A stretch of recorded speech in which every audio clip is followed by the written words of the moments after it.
Ito po yung mga bagay na pwedeng mangyari sa inyong katawan at makikita nyo ang magandang benepisyo sa pagkain po ng 1 cucumber a day. Kaya ko po ito napili na i-discuss sa inyo. Napakamura po ng pipino. Totoo, hindi. Pero yung health benefits nito, bihira ang nakakaalam. So ngayong episode, I want to tell you some, kasi sobrang dami, thousands of benefits. Pumili lang ako ng ilan na mapapakinabangan natin. Sige, number 1. You'll be better protected from neurological diseases. Ang cucumber po kasi ay may laman na may component siyang fisetin. Yung fisetin po ay isa sa ingredient na kailangan ng brain nyo to function properly. At isa po sa pinakamataas na content ng pipino ay ang phosphorus. Kailangan natin ng phosphorus para ang ating brain ay laging matalas. Next, number 2. You can lose excess weight quickly. Kasi ang cucumber ay low-calorie fruit. Okay? At meron ho siyang tinatawag na anong content? High water. High water content in cucumber helps you reach quick satiation, thus controlling overeating, which can help you in your weight loss effort. Cucumber is free from fats and is a low-calorie fruit. Hence, it's a great choice for anyone trying to get a grip on their body weight. Okay, number 3. The risk of cancer will lessen. Ang pipino ay isa sa may pinakamataas na flavonoid na antioxidant para hindi makakreate ng cancer sa ating colon. Yeah. Okay. Next. Number 4, digestion will improve. Doon sa mga walang ganang kumain. Okay, walang ganang kumain at dahil wala kayong ganang kumain, hindi rin nagtutunaw.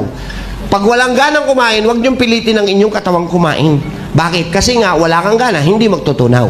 So, pwede natin gamitin ng pipino para to aid in digestion. Ito, pag kumakain ho kayo ng pipino, the next day, mapapansin nyo, parang gusto kong kumain. Ginaganahan ho kayo dahil nagdadigest properly because of the dietary fiber na laman po ng cucumber. Yeah. Right, next. Okay, next. Number 5. 5. Yan. The body will get more hydration. Okay. Around 95% of cucumber is water. Yes. So eating it daily improves the total hydration level in your body, which in turn affects your health in a positive way. If you're someone who forgets to drink water routinely, then eating 1 cucumber a day can be a wonderful trick for you. Kung nahihirapan daw kayong uminom ng itinuturo nating tamang dami ng tubig sa inyong katawan, 1 cucumber a day. I will do the trick. Okay? Yes. Number 6, your skin will be softer and glowing. Ayun. Cucumber keeps the body... Lalambot po ang inyong mukha. Cucumber also contains caffeic acid, which fights skin irritation and inflammation. The nutrients in cucumber also helps to fight the signs of skin aging. Kaya kung mapapansin nyo, totoo po yun nakikita nyo before na kapag ikaw ay may, anong tawag doon? Eye bag. Okay, dito. Ginagamitan ng pipino kasi nagre-rehydrate ang pipino sa ating skin at hindi lang yung part na yan kundi the whole of the face.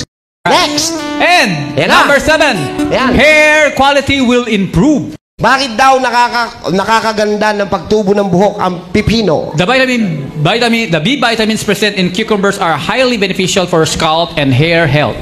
Biotin ang tawag sa B vitamin na meron si pipino. Biotin. Riboflavin. Niacin.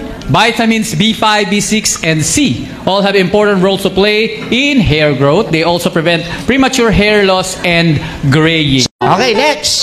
Number 8, cardiovascular health will improve. Cucumber contains potassium, magnesium, and vitamin K. Time out. Okay, ang ibig sabihin niyan, ang pagkain ng pipino ay makakatulong para po palakasin ang ating puso, ang ating cardiovascular health. Dahil meron siyang content na potassium, magnesium, at vitamin K. Hindi, ang vitamin K is potassium. Yun ang laman niya na makakatulong po sa puso. So, doon sa mga may problema sa puso o nakakaranas na ng pagsikip ng inyong dibdib, heartburn, makakatulong po ng malaki ang pagkain ng pipino araw-araw. Next.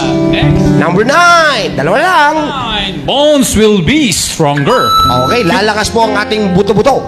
Yeah. Bakit daw? Dahil meron siyang Vitamin K and calcium, Yun. both of which are essential for stronger bones. Vitamin K has been found to reduce the risk of bone fractures and also play the important role in the absorption of calcium in the bones. So I suggest kung ikaw ay senior citizen na, dagdagan mo ng pipino araw-araw ang iyong diet. Bakit?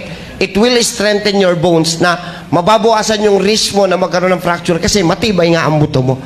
Okay? Amen. And last but not the least, ito yung tuwan-tuwa ko. Number 10, the hormones will be better So kung balanced. gusto mong lumaki ang inyong, Ang inyong boobs. pwede ho kayong kumain ng pipino araw-araw. Yes! Lalong-lalo na po, yung nasa edad pa lang ho, na may lalaki pa. Ha?